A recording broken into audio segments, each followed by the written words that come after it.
Hey, Alpha Nurses, I'm Licensure from alphanursguide.com. This is 100 practice NCLEX questions. Without the way, let's get started. The nurse in the perioperative area is preparing a client for surgery and notices that the client looks sad. The client says, "I'm scared of having cancer. It's so horrible and I brought on myself. I should have quit smoking years ago." What would be the nurse's best response to the client? 1. It's okay to be scared. What is it about cancer that you're afraid of? 2. It's normal to be scared. I would be, 2. We'll help you through it. 3. Don't be so hard on yourself. You don't know if your smoking caused a cancer. 4. Do you feel guilty because you smoked? The correct answer is 1. Acknowledging the basic feeling the client expresses fear and asking an open-ended question allows the client to explain any fears. The other options dismiss the client's feelings and may give false reassurance or label the client's feelings. The client should be encouraged to explore feelings about a cancer diagnosis. When developing a community-based service program for clients with chronic mental illnesses, which of the following is the least important? 1. Partial programs. 2. Psychiatric home care. 3. Residential services. 4. Long-term hospitals. The correct answer is 4. For a community-based program, the need for long-term hospitalization is least needed if the other services, such as partial programs, psychiatric home care, and residential services, are available and accessible. An infant has been transferred from the ICU to the pediatric floor after undergoing surgery to correct a heart defect. Which tasks can the charge nurse delegate to the licensed practical nurse? Select all that apply. 1. Administering oral medications. 2. Administering IV morphine. 3. Obtaining vital signs. 4. Morning hygiene. 5. Circulation checks. 6. Discharge teaching. The correct answers are 1, 3, and 4. The RN scope of practice includes assessment, planning, implementing, and evaluation. Only aspects of care implementation may be delegated to the LPN, and the exact skills that may be delegated vary by state and institution. In general, LPNs have been trained to perform the tasks of administering oral medications, performing hygiene, and recording the intake and output. LPNs may also take vital signs to gather data, but the RN must interpret the data. Administering IV morphine requires assessment of the client's respiratory status before, during, and after procedure. It should be done by the RN. Circulation checks are assessments the RN should complete. The nurse has assisted the physician at the bedside with insertion of a left subclavian, triple lumen catheter in a client admitted with lung cancer. Suddenly, the client becomes restless and tachypneic. The nurse should 1. Assess breath sounds. 2. Remove the catheter. 3. Insert a peripheral IV. 4. Reposition the client. The correct answer is 1.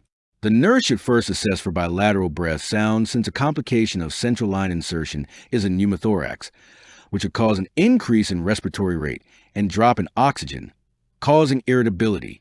The nurse should also assess blood pressure and heart rate for the complication of bleeding.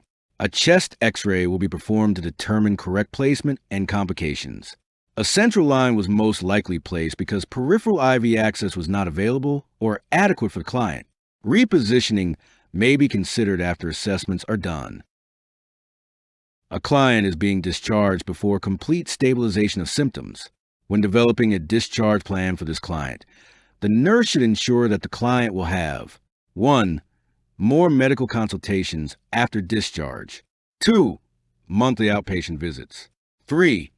Many coordinated services. 4. A caring and supportive family. The correct answer is 3. Many coordinated services are needed, including medication management, more frequent outpatient visits, day treatment, or some combination of these, to decrease the risk of relapse, which is common among chronically ill clients. Medical consultations, if needed, would be included in the coordinated services provided. Chronically mentally ill clients who are discharged early before becoming truly stable typically require more than monthly outpatient visits because of the high risk of relapse. A caring and supportive family is ideal for all clients, but not always available. A female client diagnosed with lung cancer is to have a left lower lobectomy. Which of the following increases a client's risk of developing postoperative pulmonary complications? 1. Height is 5 feet 7 inches and weight is 110 pounds. 2. The client tends to keep her real feelings to herself. 3. She ambulates and can climb one flight of stairs without dyspnea. 4. The client is 58 years of age. The correct answer is 1. Risk factors for postoperative pulmonary complications include malnourishment, which is indicated by this client's height and weight. It is thought that emotion responses can affect overall health. However, not verbalizing one's feelings is not a contributing factor in postoperative pulmonary complications. The client's current activity level and age do not place her at increased risk for complications. When preparing a multigravida client who has undergone evacuation of a hydatidiform mole for discharge, the nurse explains the need for follow-up care. The nurse determines that the client understands the instruction when she says that she is at risk for developing which of the following? 1. Ectopic pregnancy. 2. Choriocarcinoma. 3. Multifetal pregnancies. 4. Infertility. The correct answer is 2. A client who has had a hydatidiform mole removed should have regular checkups to rule out the presence of choriocarcinoma, which may complicate the client's clinical picture. The client's human chorionic gonadotropin levels are monitored for 1 year. During this time, she should be advised not to become pregnant because this would be reflected in rising human chorionic gonadotropin levels. Ectopic or multifetal pregnancy is not associated with hydatidiform mole. Women who have molar pregnancies have fertility rates similar to the general population. Which of the following clients has the least priority for admission to a psychiatric healthcare facility? A client with a 1. Potential for self-injury. 2. Potential for injury to others. 3. Grave disability. 4. Decline in functioning at work. The correct answer is 4. Although all of the options are commonly true, the primary reason for concern is that parents commonly provide financial support and housing for their chronically mentally ill children. The most critical needs after loss of the parents are the lack of financial support and housing, which are hard to replace. A client who underwent a left lower lobectomy has been out of surgery for 48 hours. The client is receiving morphine sulfate via a patient-controlled analgesia system and reports having pain in the left thorax that worsens when coughing. The nurse should 1. Let the client rest so that the client is not stimulated to cough. 2. Encourage the client to take deep breaths to help control the pain. 3. Check that the PCA device is functioning properly, and then reassure the client that the machine is working and will relieve the pain. 4. Obtain a more detailed assessment of the client's pain using a pain scale. The correct answer is 4. Systematic pain assessment is necessary for adequate pain management in the postoperative client. Guidelines from a variety of healthcare agencies and nursing groups recommend that institutions adopt a pain assessment scale to assist in facilitating pain management. Even though the client is receiving morphine sulfate by PCA, assessment is needed if she is experiencing pain. The concern is not to eliminate coughing, but to control pain adequately. Coughing is necessary to prevent postoperative atelectasis and pneumonia. Breathing exercises may help control pain in some circumstances. However, most clients with thoracic surgery require parenteral opioid analgesics in the early postoperative period. Although it is necessary that the PCA device be checked periodically to ensure that it is functioning properly, if the machine is functional and the client's pain is not relieved, further intervention, beginning with a pain assessment, is indicated. A 38-year-old client at about 14 weeks gestation is admitted to the hospital with a diagnosis of complete hydatidiform mole. Soon after admission, the nurse would assess the client for signs and symptoms of which of the following? 1. Pregnancy-induced hypertension. 2. Gestational diabetes. 3. Hypothyroidism. 4. Polycythemia. The correct answer is 1. Hydatidiform mole is suspected when the following are present: pregnancy-induced hypertension before the 24th week of gestation, brownish or prune-colored vaginal bleeding, anemia, absence of fetal heart tones, passage of hydropic vessels, uterine enlargement greater than expected for gestational age, and increased human chorionic gonadotropin levels. Gestational diabetes is related to an increased risk of preeclampsia and urinary tract infections, but it is not associated with hydatidiform mole. Hypothyroidism, not hypothyroidism, occurs occasionally with hydatidiform mole. If it does occur, it can be a serious complication, possibly life-threatening to the mother and fetus from cardiac problems. Polycythemia is not associated with hydatidiform mole. Rather, anemia from blood loss is associated with molar pregnancies. A 23-year-old client diagnosed with schizophrenia cheerfully announces, "My mom and I are so excited that I'm pregnant. She's willing to help us take care of the baby too." Which of the following reasons should cause the nurse to be concerned about this situation? 1. The client did not say that the father of the baby was excited about this. 2. The mother is not likely to provide enough help for what the client needs. 3. Symptom management will be difficult in early pregnancy without medications. 4. The client will have difficulty financially supporting the baby. The correct answer is 3. Because antipsychotic agents cross the placental barrier and can be teratogenic, they are to be avoided during pregnancy, especially during the first trimester. Later in the pregnancy, low doses of medications may be given if necessary. Although the degree of excitement by the father, the mother's ability to provide help, and the client's financial situation may or may not be a concern. The priority in this situation is the safety of the fetus and risks associated with the need for antipsychotic therapy. Which of the following areas is a priority to evaluate when completing discharge planning for a client who has had a lobectomy for treatment of lung cancer? 1. The support available to assist the client at home. 2. The distance the client lives from a hospital. 3. The client's ability to do home blood pressure monitoring. 4. The client's knowledge of the causes of lung cancer. The correct answer is 1. Because clients are discharged as soon as possible from the hospital, it is essential to evaluate the support they have to assist them with self-care at home. The distance the client lives from the hospital is not a critical factor in discharge planning. There are no data indicating that home blood pressure monitoring is needed. Knowledge of the causes of lung cancer, although important, is not the most essential area to evaluate given the client's postoperative status. After dilation and curettage to evacuate a molar pregnancy, assessing the client for signs and symptoms of which of the following will be most important? 1. Urinary tract infection. 2. Hemorrhage. 3. Abdominal distension. 4. Chorioamnionitis. The correct answer is 2. After dilation and curettage to evacuate a molar pregnancy, the nurse should assess the client's vital signs and monitor for signs of hemorrhage, because a surgical procedure may have traumatized the uterine lining, leading to hemorrhage. Urinary tract infections, not common after evacuation of a molar pregnancy, are most commonly related to urinary catheterization. Typically, urinary catheters are not used during evacuation of a molar pregnancy. The client should not experience abdominal distension because the contents of the uterus have been removed. Chorioamnionitis is an inflammation of the amniotic fluid membranes. With complete mole, no embryonic or fetal tissue or membranes are present. A 25-year-old client diagnosed with chronic schizophrenia states, "I stopped my medications a week ago.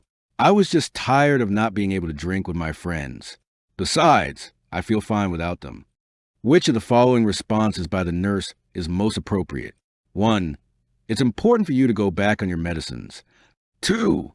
I hear how difficult it must be to live with the changes caused by your illness. 3. You will have a talk to your doctor about stopping your medications. 4. Your buddies will understand that you can't drink anymore. The correct answer is 2. By acknowledging the difficulties of living with the illness, the nurse conveys empathy for the client's feelings and opens up the lines of communication. Although it is important for the client to maintain compliance with medication therapy, telling the client that it is important to start taking them again or to talk with the doctor about stopping the medications ignores the underlying feelings of the client's initial statements. Stating that the client's buddies will understand may or may not be true.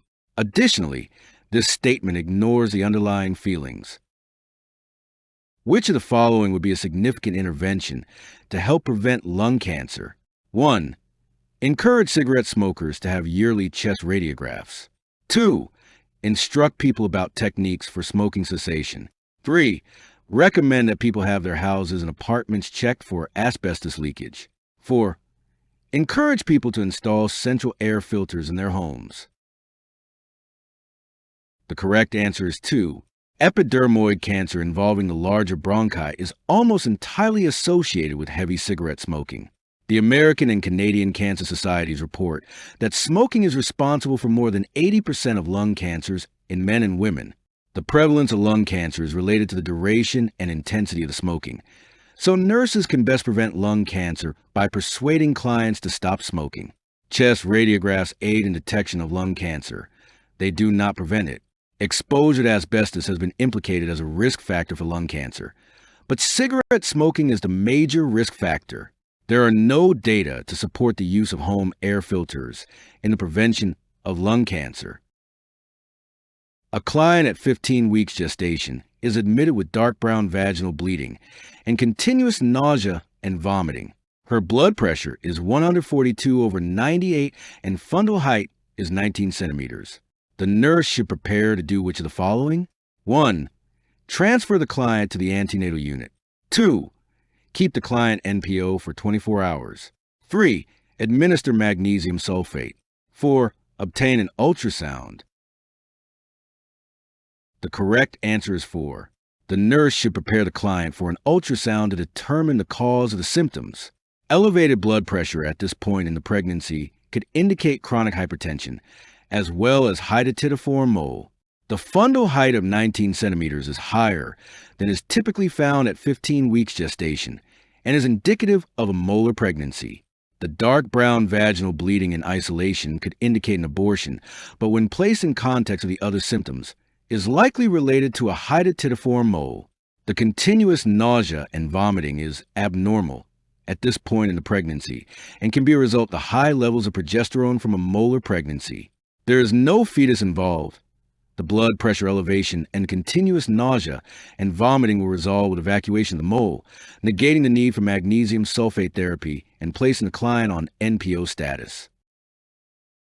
The director of a workshop program tells the nurse that the client with schizophrenia had done well for 6 months until last week when a new person started at the workshop. This new person worked faster than the client did and took his place as leader of the group. Based on this information, which of the following interventions is most appropriate? 1. Make a home visit and tell the client that if he does not return to the workshop, he will lose his place there. 2. Ask the director to assign the client to another work group when he returns to the workshop. 3. Make an appointment to meet the client at the mental health center and ask him about the situation. 4. Arrange for the placement of the client in a skill training program. The correct answer is 3.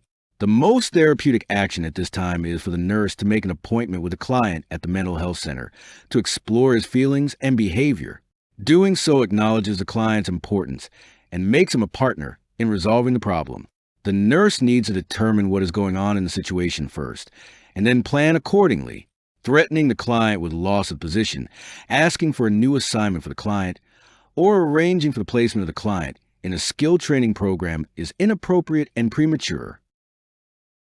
After thoracotomy, the nurse instructs the client to perform deep breathing exercises.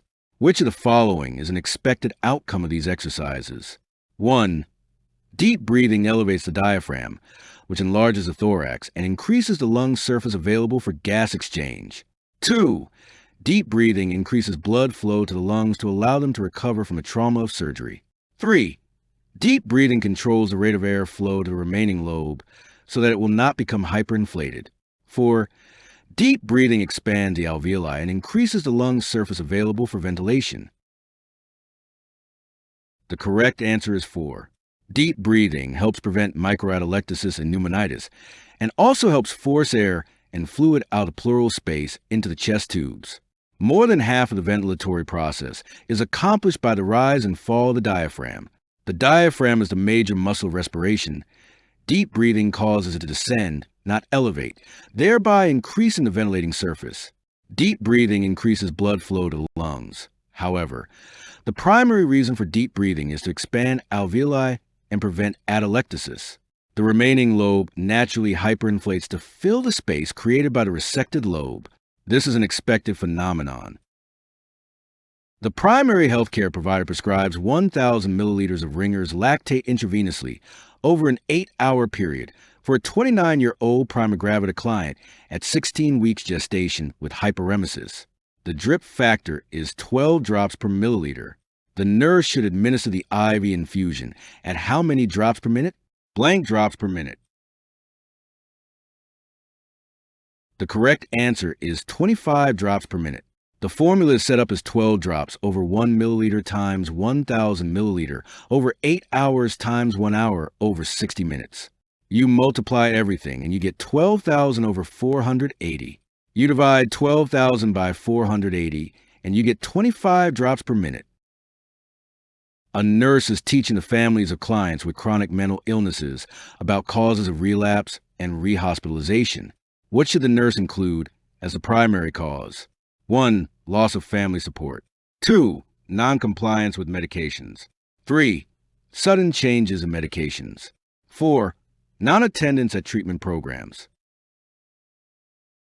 The correct answer is 2. Noncompliance with medications is documented as the primary cause of relapse. Although loss of family support, sudden changes in medications, and non-attendance at treatment programs may contribute to relapse, these factors are not as significant as medication noncompliance as causes of relapse. Following a thoracotomy, the client has severe pain. Which of the following strategies for pain management will be most effective for this client? 1. Repositioning the client immediately after administering pain medication. 2. Reassessing the client 30 minutes after administering pain medication. 3. Verbally reassuring the client after administering pain medication. 4. Readjusting the pain medication dosage as needed according to the client's condition. The correct answer is 2. It is essential that the nurse evaluate the effects of pain medication after the medication has had time to act. Reassessment is necessary to determine the effectiveness of the pain management plan. Although it is prudent to check for discomfort-related positioning when assessing the client's pain, repositioning the client immediately after administering pain medication is not necessary. Verbally reassuring the client after administering pain medication may be useful to help instill confidence in the treatment plan. However, it is not as important as evaluating the effectiveness of the medication. Readjusting the pain medication dosage as needed according to the client's condition is essential, but the effectiveness of the medication must be evaluated first. A multigravida client is admitted at 16 weeks gestation with a diagnosis of hyperemesis gravidarum. The nurse should explain to the client that hyperemesis gravidarum is thought to be related to high levels of which of the following hormones? 1. Progesterone. 2. Estrogen. 3. Somatotropin.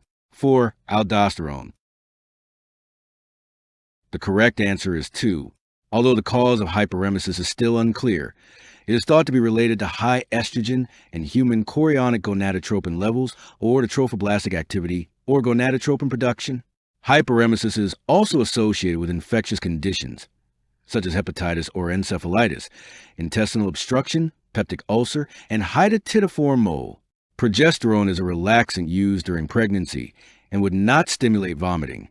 Somatotropin is a growth hormone used in children. Aldosterone is a male hormone. A nurse working at an outpatient mental health center, primarily with chronically mentally ill clients, receives a telephone call from the mother of a client who lives at home. The mother reports that the client has not been taking her medication and now is refusing to go to the sheltered workshop where she has worked for the past year.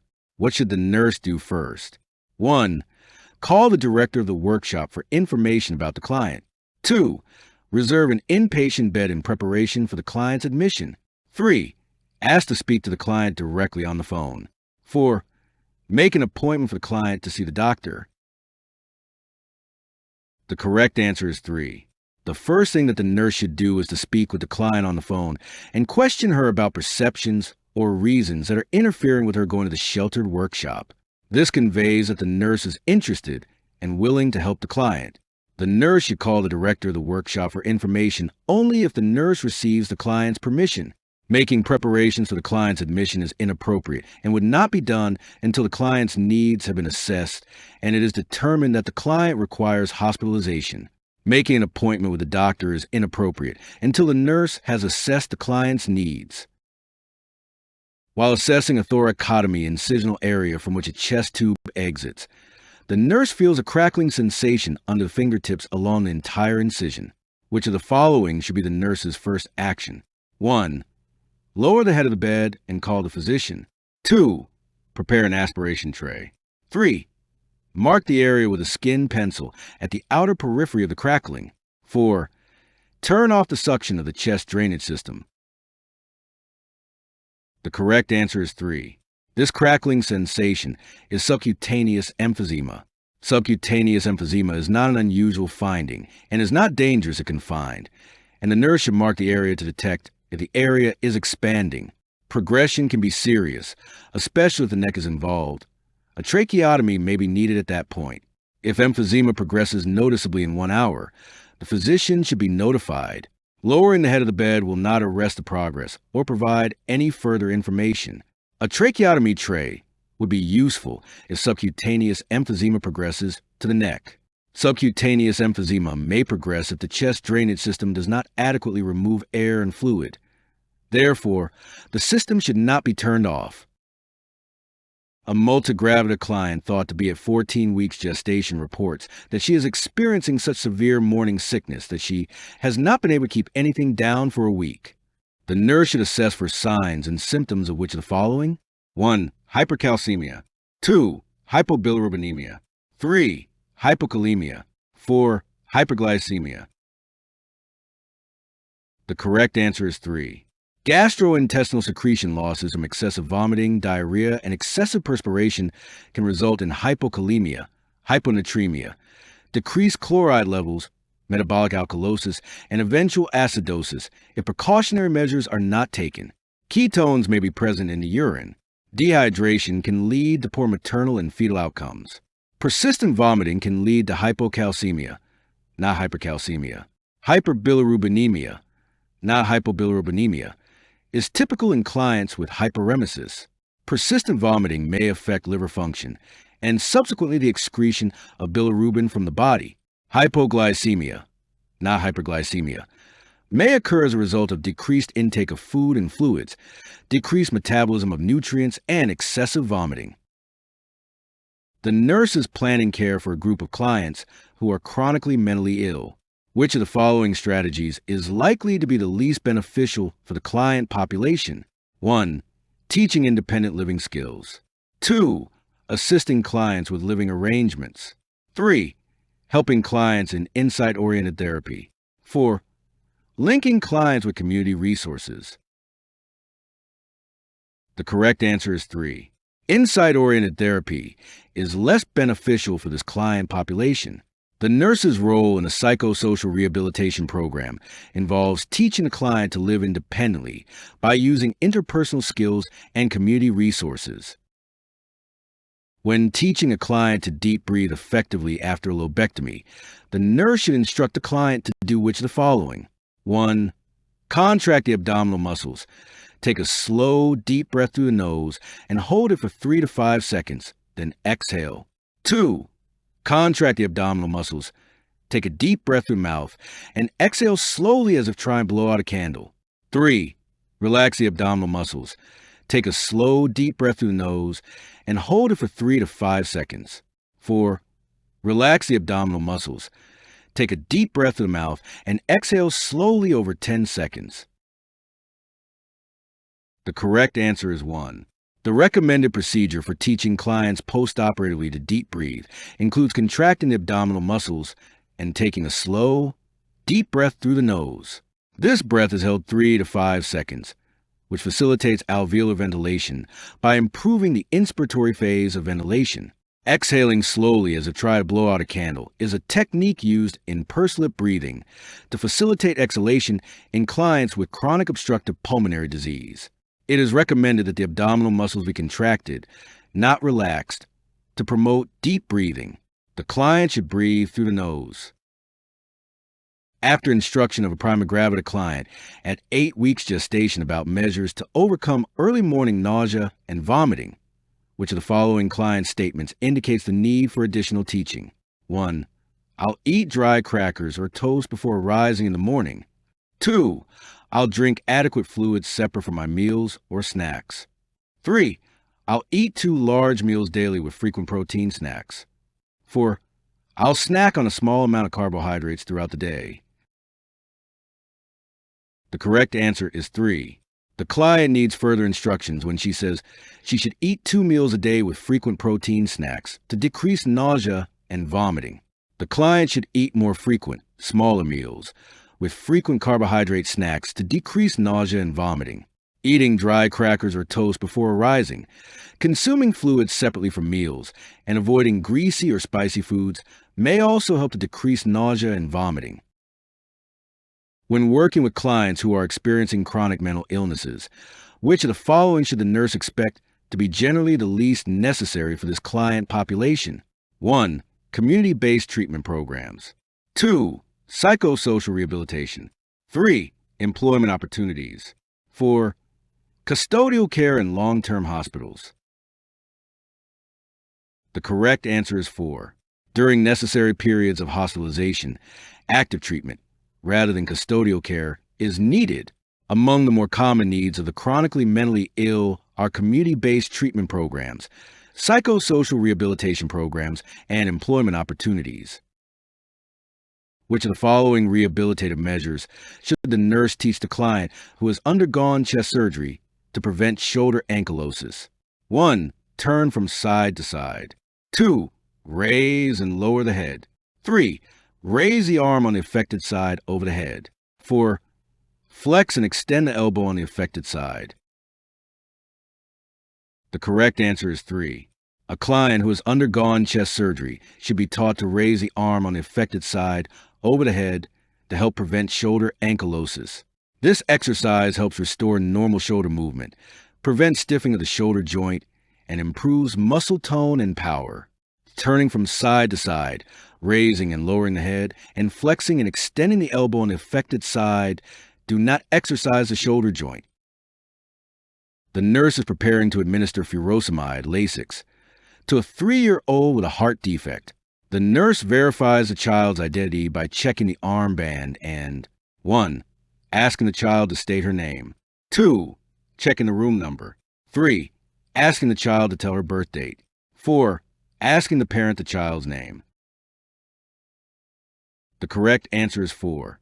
Safety standards require the use of 2 identifiers prior to medication administration. A parent can be used as the second identifier. Many young children will only answer to a nickname that does not coincide with a medical identification band, or may answer to any name. It is common for children on a pediatric floor to go into each other's rooms.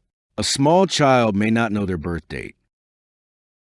A successful real estate agent brought to the clinic after being arrested for harassing and stalking his ex-wife denies any other symptoms or problems except anger about being arrested. The ex-wife reports to the police. He is fine except for this irrational belief that we will remarry. When collaborating with a healthcare provider about a plan of care, which of the following will be most effective for the client at this time? 1. A prescription for olanzapine 10 milligrams daily. 2. A joint session with the client and his ex-wife. 3. A prescription for fluoxetine 20 milligrams every morning. 4. Referral to an outpatient therapist. The correct answer is 4. Follow-up counseling is appropriate because of the client's anger and inappropriate behaviors. The goal is to help the client deal with the end of his marriage. A joint session might have been useful before the divorce and arrest, but not after. The client is exhibiting no signs or symptoms of schizophrenia or psychosis, so olanzapine is not indicated. The client is not exhibiting signs of depression, so fluoxetine is not indicated. When caring for a client with a chest tube and water seal drainage system, the nurse should 1. Verify that the air vent on the water seal drainage system is capped when the suction is off. 2. Strip the chest drainage tubes at least every 4 hours if excessive bleeding occurs. 3. Ensure that the chest tube is clamped when moving the client out of the bed. 4. Make sure that the drainage apparatus is always below the client's chest level. The correct answer is 4. The drainage apparatus is always kept below the client's chest level to prevent backflow of fluid into the pleural space. The air vent must always be open in the closed chest drainage system to allow air from the client to escape. Stripping a chest tube causes excessive negative interpleural pressure and is not recommended. Clamping a chest tube when moving a client is not recommended. The nurse is transferring a child who has had open heart surgery from the intensive care unit to the pediatric unit. The child's blood pressure has been fluctuating, but has been stable during the last 2 hours. The nurse from the pediatric intensive care unit should include which of the following information in the report to the nurse on the pediatric unit? Select all that apply. 1. Medications being used. 2. Current vital signs. 3. Potential for blood pressure to drop. 4. Drip rate for the intravenous infusion. 5. Time of the most recent dose of pain medication. 6. Medications given during surgery. The correct answers are 1, 2, 3, 4, and 5. The report made when nurses are handing off a client from one nursing unit to another must include information about the condition of the client, potential for changes in client's condition, current medications, and care and services received. It is not necessary to know what medications were given in surgery to provide safe care at this point. A 22-year-old client is being admitted with a diagnosis of brief psychotic disorder. 2 weeks ago, his girlfriend broke off their engagement and canceled the wedding. Given the Diagnostic and Statistical Manual of Mental Disorders criteria for this disorder, the nurse should expect to find which data during the interview with the client? 1. Current treatment for pneumonia. 2. Regular use of alcohol or marijuana. 3. Evidence of delusions or hallucinations. 4. A history of chronic depression. The correct answer is 3. According to the criteria of the Diagnostic and Statistical Manual of Mental Disorders, a diagnosis of brief psychotic disorder is made when the client exhibits delusions, hallucinations, and disorganized speech or behaviors in the absence of a mood disorder, substance-induced disorder, or general medical condition. A client has a chest tube attached to a water seal drainage system, and the nurse notes that the fluid in the chest tube and in the water seal column has stopped fluctuating. The nurse should determine that 1. The lung has fully expanded. 2. The lung has collapsed. 3. The chest tube is in the pleural space. 4. The mediastinal space has decreased. The correct answer is 1. Cessation of fluid fluctuation in the tubing can mean one of several things. The lung has fully expanded and negative interpleural pressure has been reestablished. The chest tube is occluded, or the chest tube is not in the pleural space. Fluid fluctuation occurs because, during inspiration, interpleural pressure exceeds the negative pressure generated in the water seal system. Therefore, drainage moves toward the client. During expiration, the pleural pressure exceeds that generated in the water seal system, and fluid moves away from the client. When the lung is collapsed or the chest tube is in the pleural space, fluid fluctuation is likely to be noted. The chest tube is not inserted in the mediastinal space. A client admitted with a diagnosis of schizoaffective disorder, manic phase, who is currently taking fluoxetine, valproic acid, and olanzapine prescribed has had an increase in manic symptoms in the past week. The psychiatrist prescribes a valproic acid blood level to be drawn at once. The nurse understands the rationale for this prescription, as which of the following? 1. All clients taking valproic acid need periodic valproic acid levels drawn. 2. Fluoxetine can decrease the effectiveness of the valproic acid. 3. A decrease in the level of valproic acid could explain the increase in manic symptoms. 4. The valproic acid level is needed before a short course of lorazepam for agitation can be prescribed? The correct answer is 3. Valproic acid is commonly used to treat manic symptoms. Therefore, a decrease in the valproic acid level could explain the increase in manic symptoms. Periodic determinations of the valproic acid level are necessary to determine the effectiveness of the drug.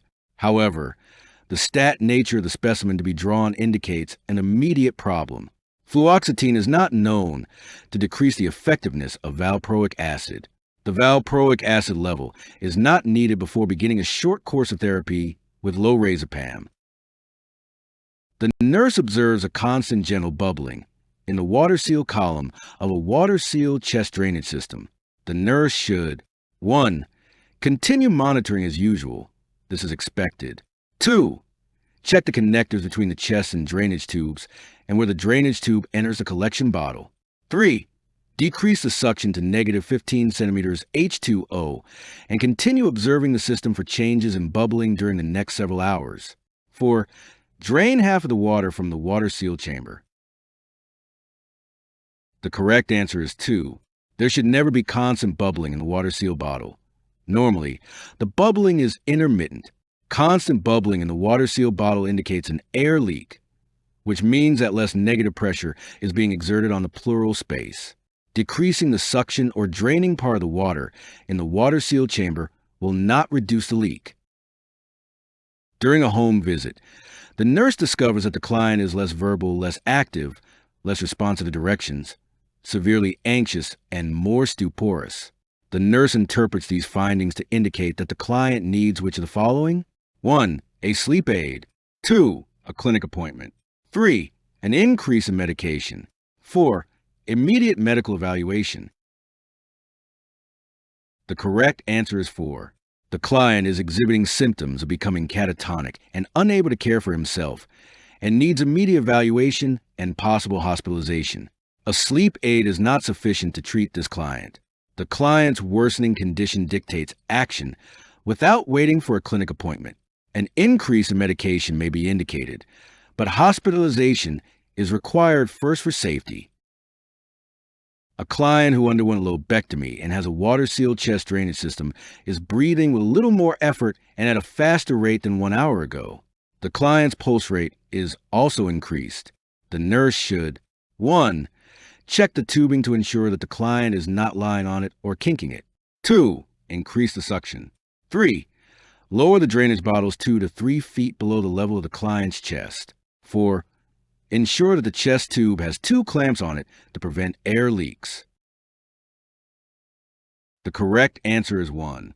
In this case, there may be some obstruction to the flow of air and fluid out of the pleural space, causing air and fluid to collect and build up pressure.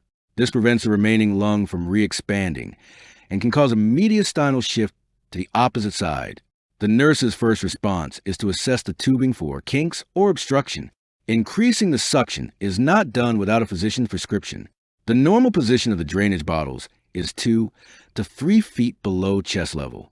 Clamping the tubes obstruct the flow of air and fluid out of the pleural space and should not be done. The mother of a client with chronic undifferentiated schizophrenia calls the visiting nurse in the outpatient clinic to report that her daughter has not answered the phone in 10 days. She was doing so well for months. I don't know what's wrong. I'm worried. Which of the following responses by the nurse is most appropriate? 1. Maybe she's just mad at you. Did you have an argument? 2. She may have stopped taking her medications. I'll check on her. 3. Don't worry about this. It happens sometimes. 4. Go over to her apartment and see what's going on. The correct answer is 2. Non-compliance with medications is common in the client with CUS. The nurse has the responsibility to assess this situation, asking the mother if they've argued or if the client is mad at the mother or telling the mother to go over to the apartment and see what's going on places the blame and responsibility on the mother and therefore is inappropriate. Telling the mother not to worry ignores the seriousness of the client's symptoms. Which of the following should be readily available at the bedside of the client with a chest tube in place? 1. A tracheostomy tray. 2. Another sterile chest tube. 3. A bottle of sterile water. 4. a spirometer? The correct answer is 3. A bottle of sterile water should be readily available and in view when a client has a chest tube, so that the tube can be immediately submersed in the water if the chest tube system becomes disconnected. The chest tube should be reconnected to the water seal system as soon as a sterile functioning system can be reestablished. There is no need for a tracheostomy tray, another chest tube, or a spirometer to be placed at the bedside for emergency use. For the client with catatonic behaviors, which of the following should the nurse use to determine that the medication administered as needed has been most effective in the long term? 1. The client can move all extremities occasionally. 2. The client walks with the nurse to the client's room. 3. The client responds to verbal directions to eat. 4. The client initiates simple activities without directions. The correct answer is 4. Although all the actions indicate improvement, the ability to initiate simple activities without directions indicates the most improvement in the catatonic behaviors. Moving all extremities occasionally, walking with the nurse to the client's room, and responding to verbal directions to eat represent single steps toward the client initiating her own actions. The nurse is preparing to assist with the removal of a chest tube. Which of the following is appropriate at the site from which the chest tube is removed? 1. Adhesive strip. 2. Petroleum gauze. 3. 4x4 gauze with antibiotic ointment. 4. No dressing is necessary. The correct answer is 2. Gauze saturated with petroleum is placed over the site to make an airtight seal to prevent air leakage during the healing process. Dressings with antibiotic ointment or adhesives are not used. What is the most appropriate long-term goal for an outpatient client with chronic undifferentiated schizophrenia who has been withdrawn from friends and family for 3 weeks? 1. Calling the client's mother once a day. 2. Attending day therapy 3 times a week. 3. Allowing 2 friends a visit every day. 4. Remaining out of bed for 10 hours a day. The correct answer is 2. Attending day therapy 3 times per week is a long-term goal that will show the most progress in overcoming withdrawal. The client's calling his mother is a first step in getting out of severe withdrawal. Allowing 2 friends to visit every day would be appropriate if the client is successful with calling his mother once a day. Insufficient information is presented in the scenario to indicate that excessive sleep is a problem. A nurse should interpret which of the following as an early sign of attention pneumothorax in a client with chest trauma? 1. Diminished bilateral breath sounds. 2. Muffled heart sounds. 3. Respiratory distress. 4. Tracheal deviation. The correct answer is 3. Respiratory distress or arrest is a universal finding of attention pneumothorax. Unilateral, diminished, or absent breath sounds is a common finding. Tracheal deviation is an inconsistent and late finding. Muffled heart sounds are suggestive of pericardial tamponade. The nurse notes that a client sitting in a chair has not gotten up in 1 hour. The client does not respond to verbal directions, and her arm has been extended over the armrest for 30 minutes. Which of the following should the nurse do next? 1. Assist the client out of the chair to lead her back to bed. 2. Give PRN prescribed doses of haloperidol, Haldol, and lorazepam. 3. Ask the client to describe what she is experiencing right now. 4. Sit quietly with the client until she begins to respond. The correct answer is 2. The client is exhibiting catatonic behavior, an acutely serious result of severe anxiety and psychosis. In this situation, the nurse needs to administer the PRN prescribed doses of haloperidol and lorazepam. They can be given together safely. Assisting the client out of the chair go back to bed, or sitting quietly until the client responds ignores the seriousness of the client's condition. It is unlikely that the client can describe what is being experienced. A nurse is to administer 10 milligrams of morphine sulfate to a client with 3 fractured ribs. The available concentration for this drug is 15 milligrams per milliliter. How many milliliters should the nurse administer? Round to 1 decimal point. Blank ml. The correct answer is 0.7 milliliters. The formula is 10 milligrams over X ml multiplied by 15 milligrams over 1 milliliter. You cross multiply, and you get 15x equal to 10. You divide by 15 on both sides. X equal to 0.666, and then you round to 0.7 milliliters. A client with chronic undifferentiated schizophrenia reports doing very little all day except sleeping and eating. The nurse should 1. Have 3 meals per day brought in to increase the amount of time the client spends out of bed. 2. Ask a relative to call the client at least 10 times a day to decrease the sleeping. 3. Help the client set up a daily activity schedule to include setting a wake-up alarm. 4. Arrange for the client to move to a group home with structured activities. The correct answer is 3. The client with CUS needs more structure every day to improve functioning. Therefore, helping the client to set up a daily activity schedule is most appropriate. However, a group home is not necessary. The client is already eating. Having meals brought in would increase the client's dependence, not his activity level. Asking a relative to call the client 10 times per day is unrealistic given the typical daily responsibilities of a healthy relative. A young adult is admitted to the emergency department after an automobile accident. The client has severe pain in the right chest where there was an impact on the steering wheel. Which is the primary client goal at this time? 1. Reduce the client's anxiety. 2. Maintain adequate oxygenation. 3. Decrease chest pain. 4. Maintain adequate circulating volume. The correct answer is 2. Blunt chest trauma may lead to respiratory failure, and maintenance of adequate oxygenation is a priority for the client. Decreasing the client's anxiety is related to maintaining effective respirations and oxygenation. Although pain is distressing to the client and can increase anxiety and decrease respiratory effectiveness, pain control is secondary to maintaining oxygenation. Maintaining adequate circulatory volume is also secondary to maintaining adequate oxygenation. An outpatient client who has been receiving haloperidol for 2 days develops muscular rigidity, altered consciousness, a temperature of 103 degrees Fahrenheit, and trouble breathing on day 3. The nurse interprets these findings as indicating which of the following? 1. Neuroleptic malignant syndrome.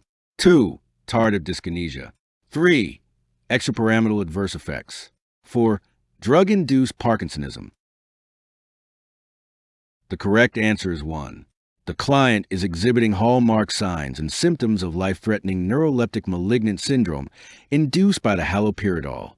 Tardive dyskinesia usually occurs later in treatment, typically months to years later.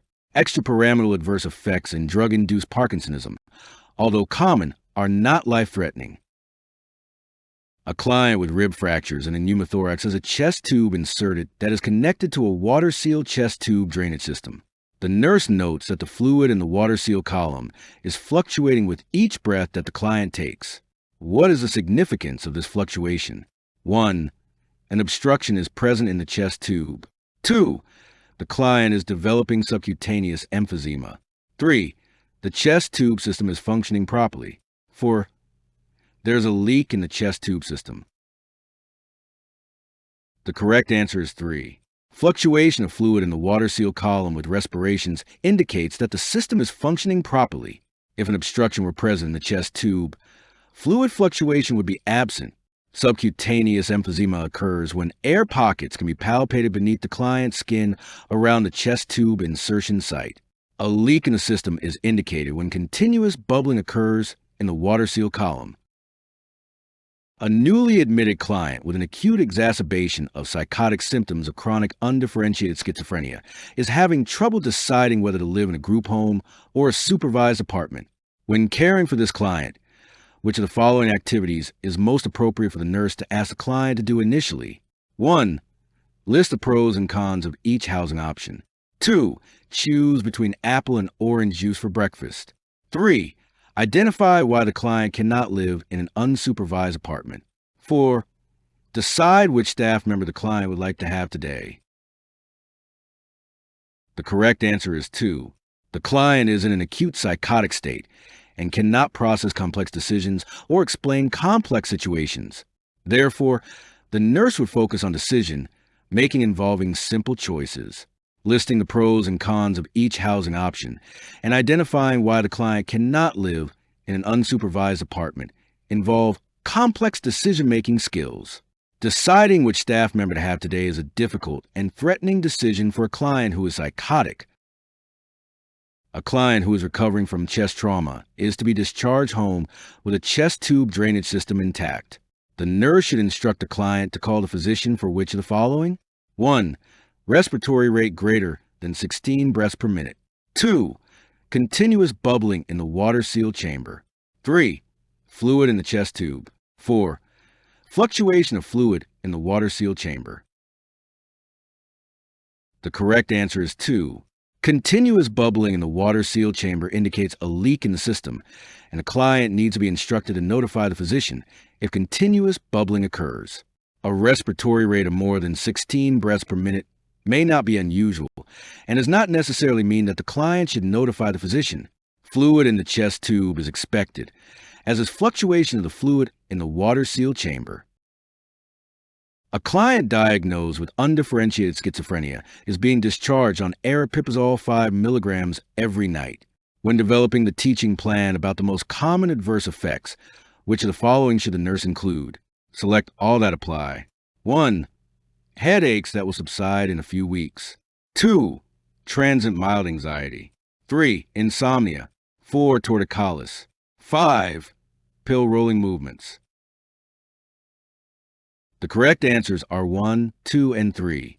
Headaches, transient anxiety, and insomnia are the most common adverse effects of aripiprazole. Torticollis and pill rolling are more common with the older antipsychotics. Which of the following findings would suggest pneumothorax in a trauma victim? 1. Pronounced crackles. 2. Inspiratory wheezing. 3. Dullness on percussion. 4. Absent breath sounds. The correct answer is 4.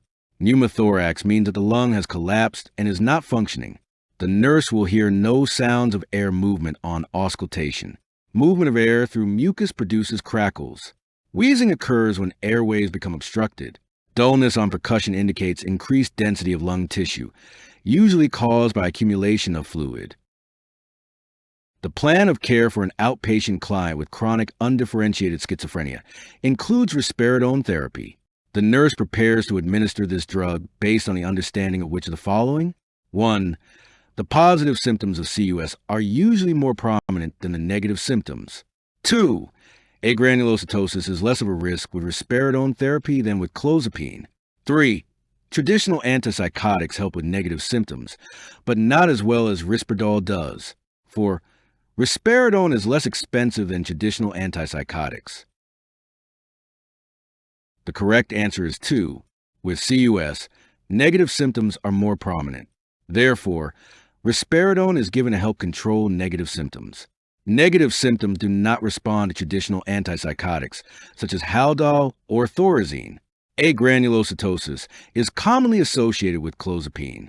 Because it is a newer drug, risperidone usually is more expensive than traditional antipsychotics. For a client with rib fractures and a pneumothorax, the physician prescribes morphine sulfate, 1 to 2 milligrams per hour, given IV as needed for pain. The nursing care goal is to provide adequate pain control so that the client can breathe effectively. Which of the following outcomes would indicate successful achievement of this goal? 1. Pain rating of 0 on a scale of 0 to 10 by the client. 2. Decreased client anxiety. 3. Respiratory rate of 26 breaths per minute. 4. PaO2 of 70. The correct answer is 1. If the client reports no pain, then the objective of adequate pain relief has been met. Decreased anxiety is not related only to pain control. It could also be related to other factors. A respiratory rate of 26 breaths per minute is not within normal limits, nor is the PaO2 of 70, but these values are not measures of pain relief. A client with undifferentiated schizophrenia tells a nurse that he doesn't go out much because he doesn't have anywhere to go and he doesn't know anyone in the apartment where he's staying. Which of the following actions is most beneficial for the client at this time? 1. encouraging him to call his family to visit more often. 2. Making an appointment for the client to see the nurse daily for 2 weeks. 3. Thinking about the need for rehospitalization for the client. 4. Arranging for the client to attend day treatment at the clinic. The correct answer is 4. Because the client can live in an apartment setting, further development of independent functioning, and the skills to gain as much independence as he is capable of need to be fostered, including getting out and developing new friendships. Arranging for participation in day treatment is most beneficial at this time. Family visits and daily nursing visits do not encourage the client to do this. Making an appointment for 2 weeks later puts the client's needs off.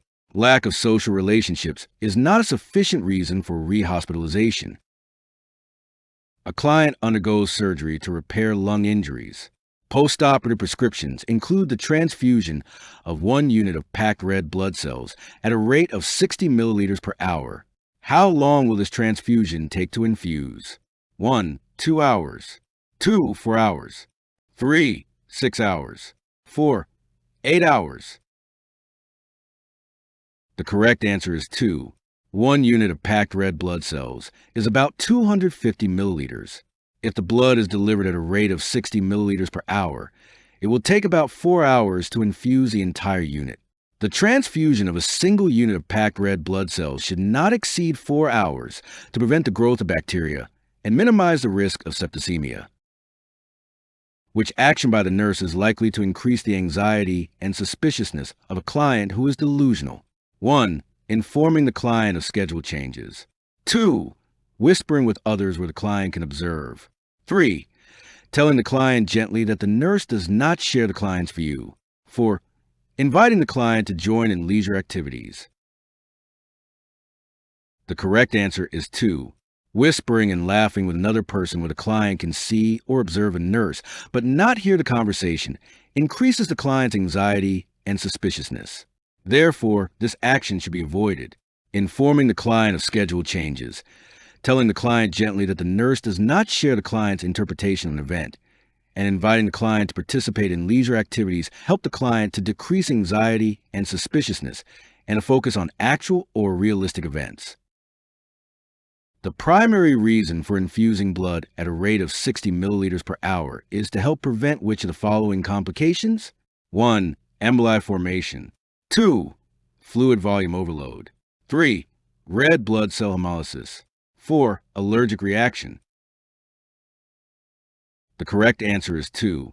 Too rapid infusion of blood or any intravenous fluid can cause fluid volume overload and related problems such as pulmonary edema. Emboli formation, red blood cell hemolysis, and allergic reaction are not related to rapid infusion. The nurse hands a medication cup to a client who is psychotic and exhibiting concrete thinking and tells the client to take his medicine. The client takes the cup, holds it in hand, and stares at it. Which of the following should the nurse do next? 1. Tell the client to put the medicine in the mouth and swallow it with some water. 2. Instruct the client to sit in the day room and wait for the nurse to assist him. 3. Ask another staff member to stay with the client until the client takes the medication. 4.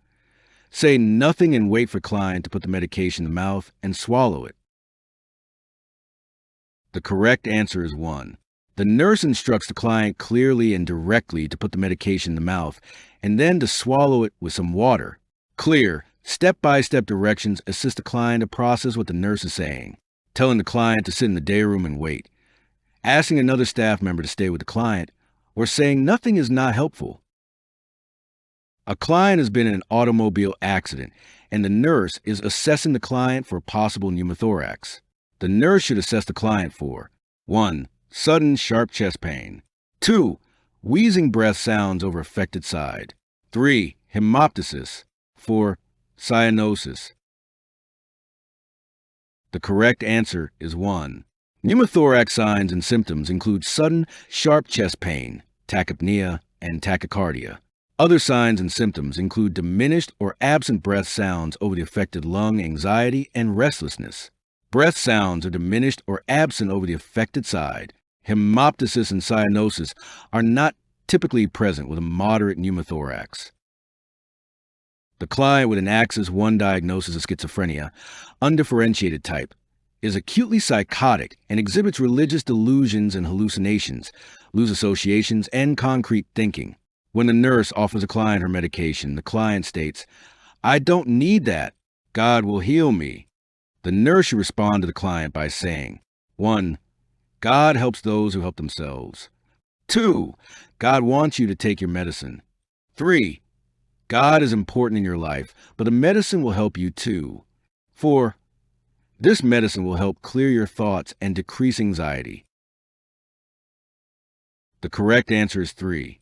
Stating that God is important in the client's life recognizes the client's cognitive and perceptual disturbances and level of anxiety, and acknowledges the client's message in a respectful and neutral manner, while adding that the medicine also will help, clearly and directly states the need for medication, stating, God helps those who help themselves, challenges the client, stating, God wants you to take your medicine is deceitful, stating, medicine will help clear your thinking and decrease anxiety, would be helpful to the client later when she is less acutely psychotic and anxious. The physician has inserted a chest tube in a client with a pneumothorax.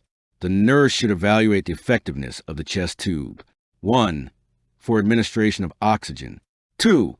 To promote formation of lung scar tissue. 3. To insert antibiotics into the pleural space. 4. To remove air and fluid. The correct answer is 4. A chest tube is inserted to re-expand the lung and remove air and fluid. Oxygen is not administered through a chest tube. Chest tubes are not inserted to promote scar tissue formation. Antibiotics are not used to treat a pneumothorax. A client with schizophrenia comes to the outpatient mental health clinic 5 days after being discharged from the hospital. The client was given a 1-week supply of clozapine. The client tells the nurse that she has too much saliva and frequently needs to spit.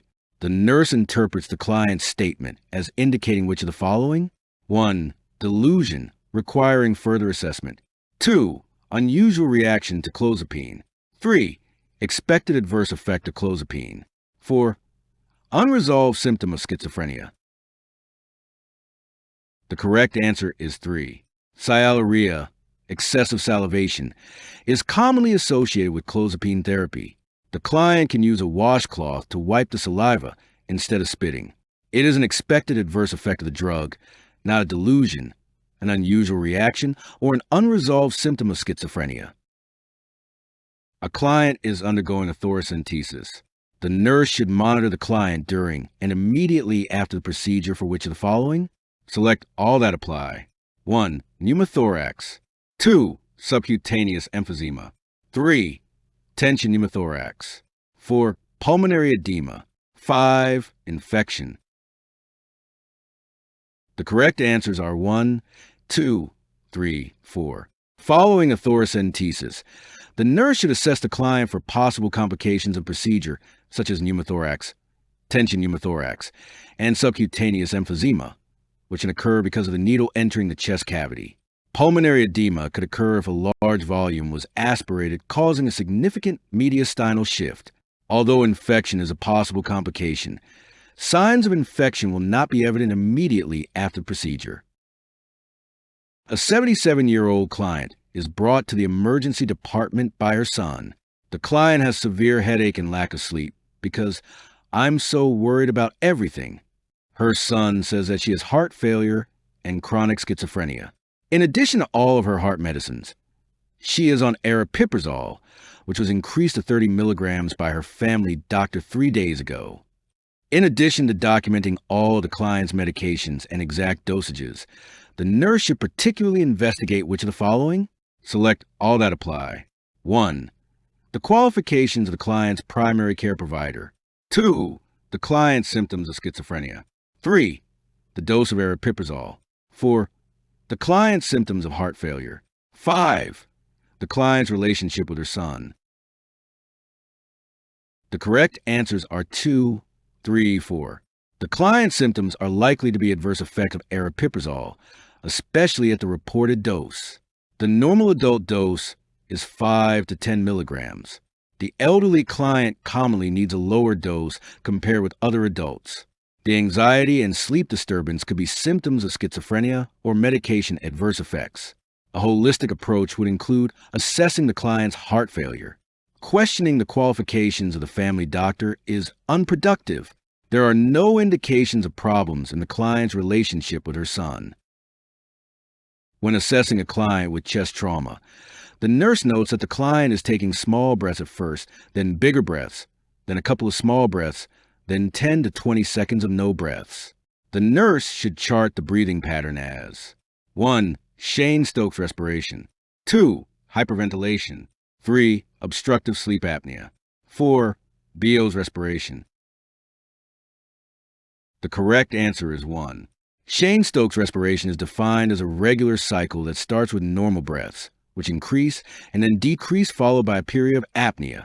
It can be related to heart failure or a dysfunction of the respiratory center of the brain. Hyperventilation is the increased rate and depth of respirations. Obstructive sleep apnea is recurring episodes of upper airway obstruction and reduced ventilation. Biot's respiration, also known as cluster breathing, is periods of normal respirations followed by varying periods of apnea. A client diagnosed with schizophrenia is brought to the hospital from a group home where he became agitated, threw a chair at another client, and has been refusing medication for 8 weeks.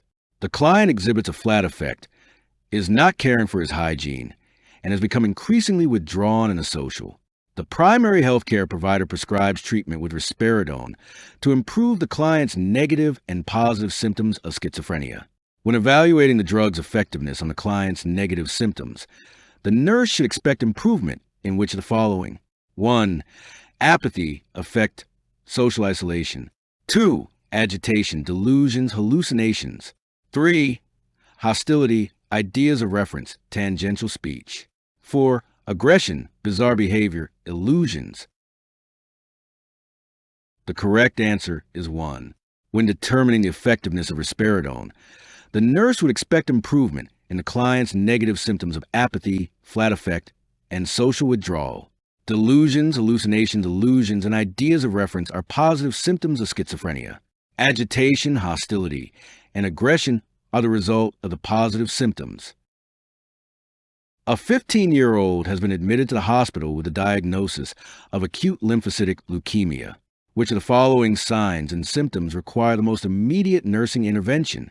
1. Fatigue and anorexia. 2. Fever and petechiae. 3. Swollen neck lymph glands and lethargy. 4. Enlarged liver and spleen. The correct answer is 2. Fever and petechiae associated with acute lymphocytic leukemia indicate a suppression of normal white blood cells and thrombocytes by the bone marrow and put the client at risk for other infections and bleeding.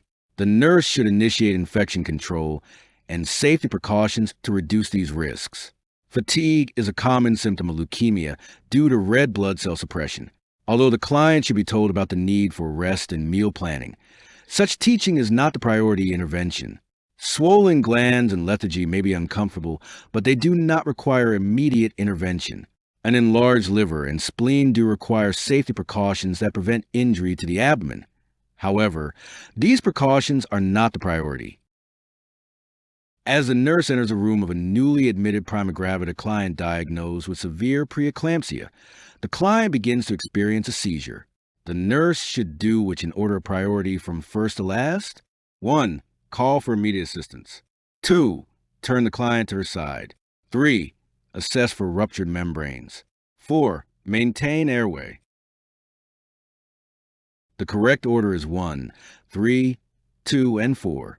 If a client begins to have a seizure, the first action by the nurse is to remain with the client and call for immediate assistance. Next, the nurse should turn the client to her side and then maintain the airway by keeping the neck hyperextended. When the seizure is over, the nurse should assess the client for ruptured membranes and the fetal status. A 12-year-old with leukemia is receiving cyclophosphamide. The nurse should assess for the adverse effect of 1. Photosensitivity. 2. Ataxia. 3. Cystitis. 4. Cardiac arrhythmias. The correct answer is 3. Cystitis is a potential adverse effect of cyclophosphamide. The client should be monitored for pain on urination. Photosensitivity, ataxia, and cardiac arrhythmias are not adverse effects associated with cyclophosphamide. A client with pregnancy-induced hypertension is to receive magnesium sulfate to run at 3 grams per hour with normal saline to maintain the total IV rate at 125 milliliters per hour. The nurse giving end of shift report stated that the client's blood pressures have been elevated during the night. The oncoming nurse checked the client and found magnesium sulfate running at 2 grams per hour. Identify the nursing actions to be taken from first to last. 1. Notify the primary healthcare provider of the incident. 2. Assess the client's current status. 3. Correct the IV rates. 4. Initiate an incident report. The correct answer order is 3, 2, 1, and 4. The nurse should first change the IV magnesium sulfate and normal saline infusion rates, and then assess the current status of the client. The nurse should then notify the primary healthcare provider to explain the error and report the action taken. A medication error has occurred, and the nurse will need to initiate an incident report. After teaching the parents of a child newly diagnosed with leukemia about the disease, which of the following descriptions given by the mother best indicates that she understands the nature of leukemia? 1. The disease is an infection resulting in increased white blood cell production. 2. The disease is a type of cancer characterized by an increase in immature white blood cells. 3. The disease is an inflammation associated with enlargement of the lymph nodes. 4. The disease is an allergic disorder involving increased circulating antibodies in the blood. The correct answer is 2. Leukemia is a neoplastic or cancerous disorder of blood-forming tissues that is characterized by a proliferation of immature white blood cells. Leukemia is not an infection, inflammation, or allergic disorder. The nurse is planning care for a group of pregnant clients. Which of the following clients should be referred to a healthcare provider immediately? 1. A woman who is at 10 weeks gestation, is having nausea and vomiting, and has +1 ketones in her urine. 2. A woman who is at 37 weeks gestation and has insulin-dependent diabetes, experiencing 2 to 3 hyperglycemic episodes weekly. 3. A woman at 32 weeks gestation and is preeclamptic with +3 proteinuria. 4. A woman at 15 weeks gestation who reports she has not felt fetal movement. The correct answer is 3. The nurse should refer the preeclamptic client with 3+ proteinuria to a healthcare provider. The 3+ urine is significant, indicating there is much protein circulating. The woman who is 37 weeks gestation with insulin-dependent diabetes who has experienced hypoglycemic episodes in the past week can be managed with food and glucose tablets until the client can obtain an appointment with the care provider. The client at 10 weeks gestation with nausea and vomiting and +1 ketones should also be seen by a healthcare provider. But at this point, this client is uncomfortable, but her life is not in danger. The 15-week client would not be expected to feel her baby move this soon in the pregnancy, and this would not be considered a problem that requires immediate referral to a healthcare provider. Which of the following is the highest risk for a child with leukemia whose lab values are as follows? WBC 6,500, platelet count 40,000 microliter, and HCT 41.2%. 1. Activity intolerance. 2. Bleeding. 3. Impaired tissue perfusion. 4. Infection. The correct answer is 2. A normal platelet count is 150,000 to 400,000 microliter. A platelet count of 40,000 microliter is low and puts the child at risk for injury, bruising, and bleeding. Hematocrit of 41.2% is normal. Therefore, the child will have adequate oxygenation and tissue perfusion. 6,500 is a normal white count. Therefore, the child has no increase in risk for infection. Several pregnant clients are waiting to be seen in the triage area of the obstetrical unit. Which client should the nurse see first? 1. A client at 13 weeks gestation experiencing nausea and vomiting 3 times a day with +1 ketones in her urine. 2. A client at 37 weeks gestation who is an insulin-dependent diabetic and experiencing 3 to 4 fetal movements per day. 3. A client at 32 weeks gestation who has preeclampsia and +3 proteinuria who is returning for evaluation of epigastric pain. 4. A client at 17 weeks gestation who is not feeling fetal movement at this point in her pregnancy. The correct answer is 3. A preeclamptic client with +3 proteinuria and epigastric pain is at risk for seizing, which would jeopardize the mother and the fetus. Thus, this client would be the highest priority. The client at 13 weeks gestation with nausea and vomiting is a concern because the presence of ketones indicates that her body does not have glucose to break down. However, this situation is a lower priority than the preeclamptic client or the insulin-dependent diabetic. The insulin-dependent diabetic is a high priority.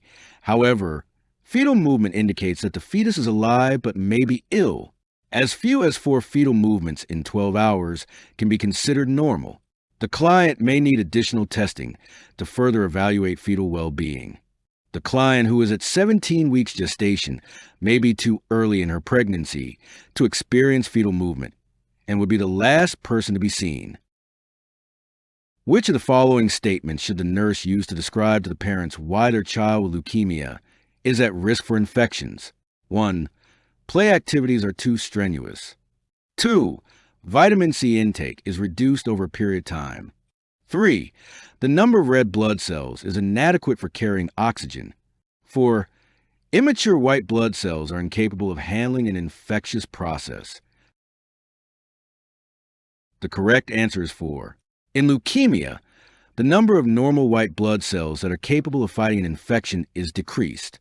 Although there is an increased number of immature white blood cells, they are unable to combat infection. Therefore, a child with leukemia is subject to infection. The major morbidity and mortality factor associated with leukemia is infection resulting from the presence of granulocytopenia. While increased activity may cause fatigue, it does not put the child at risk for infection. Vitamin C intake should not decrease if the child has adequate dietary intake. Decreased red blood cells are not directly caused by infection. The nurse and the nursing assistant are caring for clients in a birthing center. Which of the following tasks should the nurse delegate to the nursing assistant? Select all that apply. 1. Removing a Foley catheter from a preeclamptic client. 2. Assisting an active labor client with breathing and relaxation. 3. Ambulating a post-cesarean client to the bathroom. 4.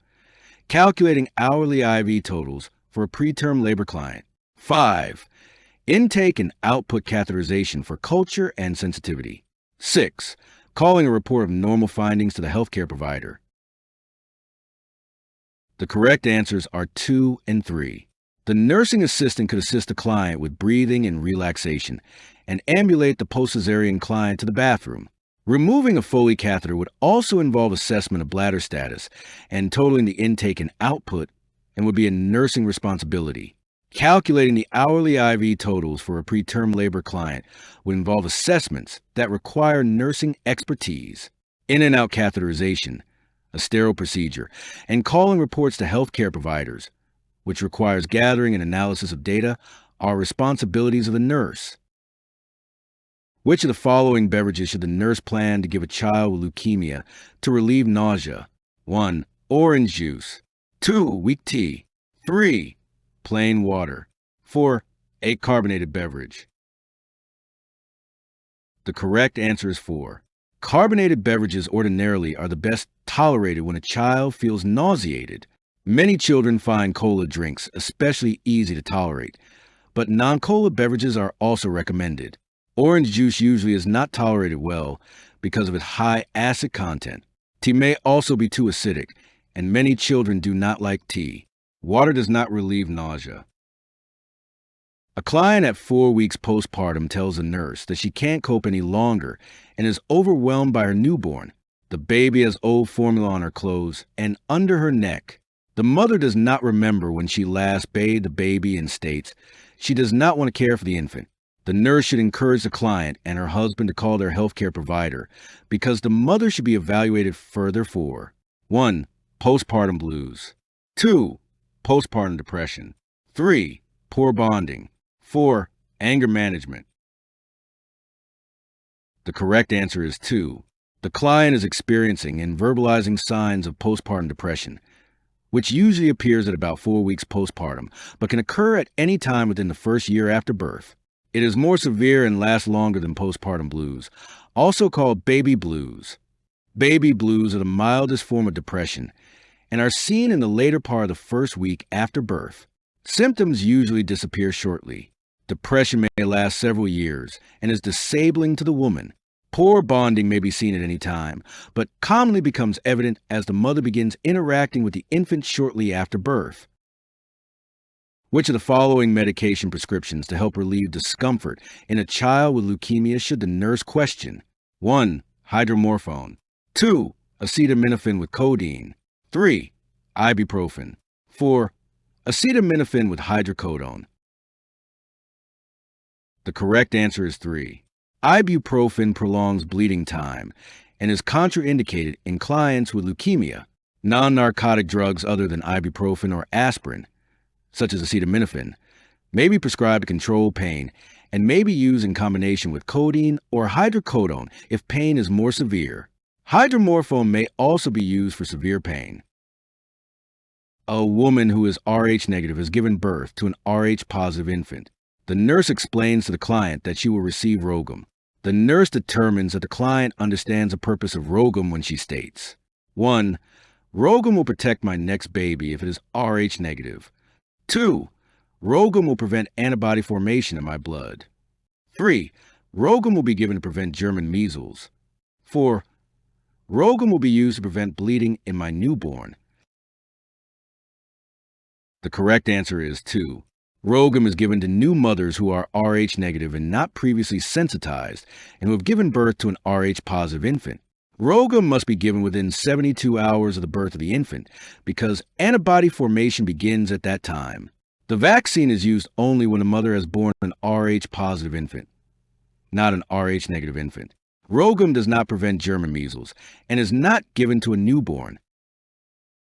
After teaching a child with leukemia scheduled for a bone marrow aspiration about the procedure, the nurse determines that the teaching has been successful when the child identifies which of the following as the site for the aspiration. 1. Right lateral side of the right wrist. 2. Middle of the chest. 3. Distal end of the thigh. 4. Back of the hip bone. The correct answer is 4. Although bone marrow specimens may be obtained from various sites, the most commonly used site in children is the posterior iliac crest, the back of the hip bone. This area is close to the body's surface but removed from vital organs. The area is large, so specimens can easily be obtained. For infants, the proximal tibia and the posterior iliac crest are used. The middle of the chest or sternum is the usual site for bone marrow aspiration in an adult. The wrist, chest, and thigh are not sites from which to obtain bone marrow specimens. A woman who has given birth to a healthy neonate is being discharged.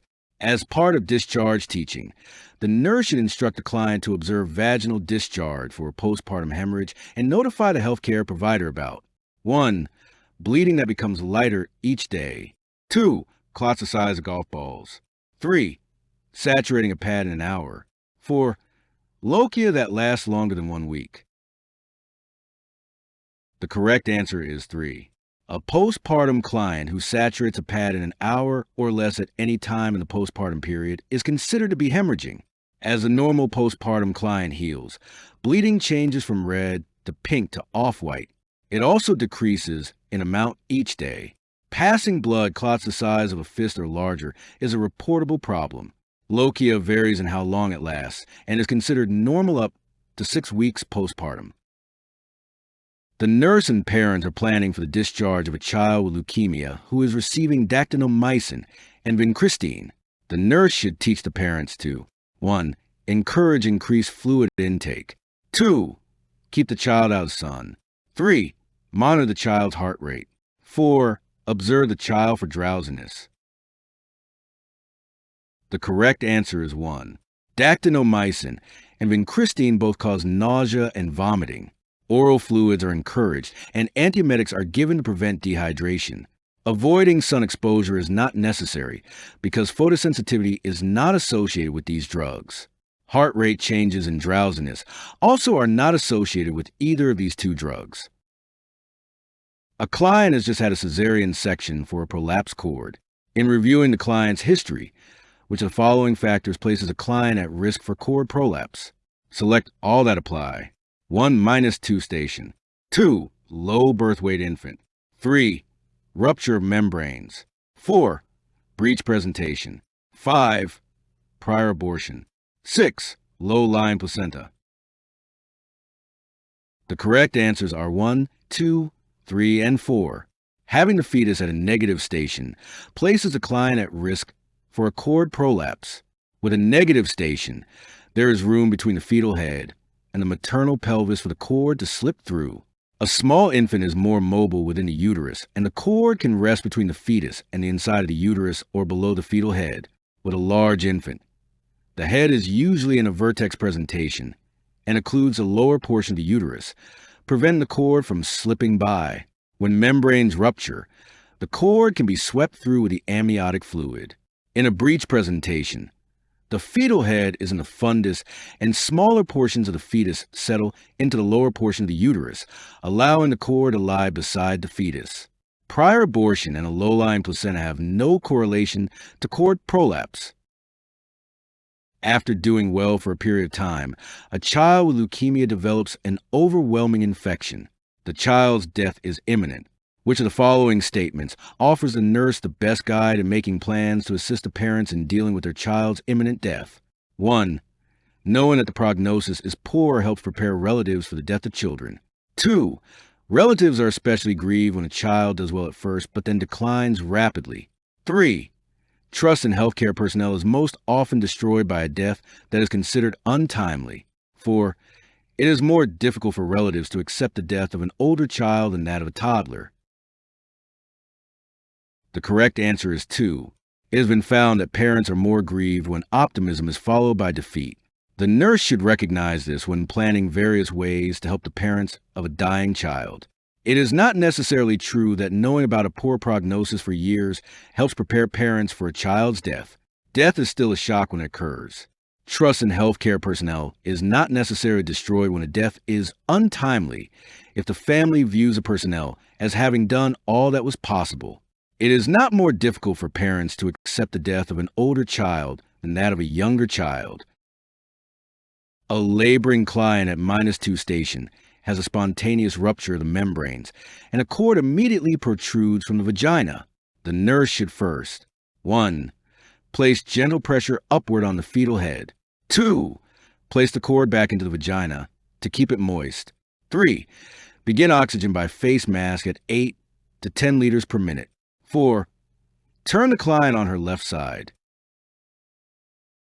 The correct answer is 1. The nurse should place a hand on the fetal head and provide gentle upward pressure to relieve compression on the cord. Doing so allows oxygen to continue flowing to the fetus. The cord should never be placed back into the vagina because doing so may further compress it. Administering oxygen is an appropriate measure but will not serve a useful purpose until the pressure is relieved on the cord, enabling perfusion to the infant. Turning the client to her left side facilitates better perfusion to the mother, but until the compression on the cord is relieved, the increased oxygen will not serve its purpose. Placing the client in a Trendelenburg or knee chest position would be position changes to increase perfusion to the infant by relieving cord compression. A 12-year-old with leukemia will be taking vincristine. The nurse should encourage the child to eat what kind of diet? 1. High residue. 2. Low residue. 3. Low fat. 4. High calorie. The correct answer is 1. Vincristine may cause constipation, so the client should be encouraged to eat a high residue diet. The other diets do not help with constipation that can occur while receiving vincristine. A client in sickle cell crisis has been hospitalized during her pregnancy. After giving discharge instructions, the nurse determines the client needs further teaching when she states which of the following? 1. I will need more frequent appointments during the remainder of the pregnancy. 2. Signs of any type of infection must be reported immediately. 3. At the earliest signs of crisis, I need to seek treatment. 4. I have this disease because I don't eat enough food with iron. The correct answer is 4.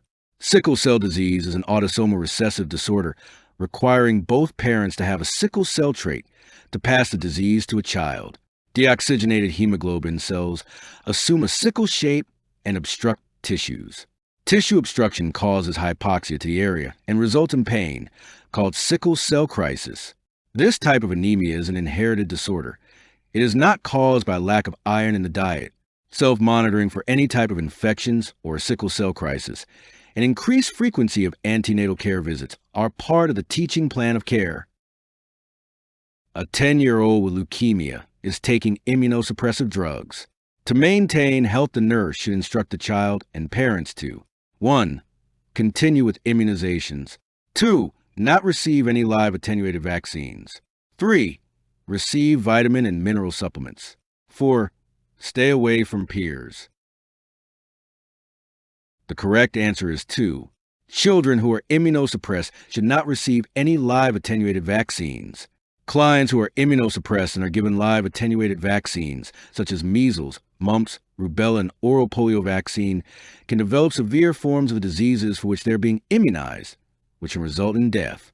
Inactivated vaccines may be given if necessary, but the client is not able to adequately produce needed antibodies, and it is recommended that immunizations be delayed for 3 months after the immunosuppressive drugs have been discontinued. Vitamin and mineral supplements are not normally given in conjunction with immunosuppressive drugs. When the client is immunosuppressed, the client should avoid only persons who have an infection. The nurse notices that a client who has just given birth is short of breath, ashen in color, and begins to cough. She becomes limp on the birthing table. At last assessment half hour ago, her temperature was 98 degrees Fahrenheit, pulse 78 beats per minute, respiration 16 breaths per minute. Determine the nursing actions in the order they should occur. 1. Open airway using head, tilt, chin, lift. 2. Ask staff to activate emergency response system. 3. Establish unresponsiveness. 4. Give 2 breaths. 5. Begin compressions. The correct order is 3, 2, 5, 1, and 4. The client's actions indicate distress, and the nurse should initiate emergency procedures. The nurse should first establish unresponsiveness and then ask staff to activate the emergency response system. Next, the nurse should follow CABs of CPR. The nurse should check the pulse and begin CPR. Then after 30 compressions, the nurse should assure the open airway and give 2 breaths. A nurse is teaching the family of an 8-year-old boy with acute lymphocytic leukemia about appropriate activities. Which of the following activities should the nurse recommend? 1. Homeschooling. 2. Restriction from participating in athletic activities. 3. Avoiding trips to the shopping mall. 4. Being treated as normal as much as possible. The correct answer is 4. Any child with a chronic illness should be treated as normally as possible. Unless the child has severe bone marrow depression, he should be allowed to go to school with others and can go to the mall. If the child is in remission, athletic activities are allowed. The nurse is working with 4 clients on the obstetrical unit. Which client will be the highest priority for a cesarean section? 1. Client at 40 weeks gestation, whose fetus weighs 8 pounds by ultrasound estimate. 2. Client at 37 weeks gestation with fetus in right occiput posterior position. 3. Client at 32 weeks gestation with fetus in breech position. 4. Client at 38 weeks gestation with active herpes lesions. The correct answer is 4. Herpes simplex virus can be transmitted to the infant during a vaginal birth.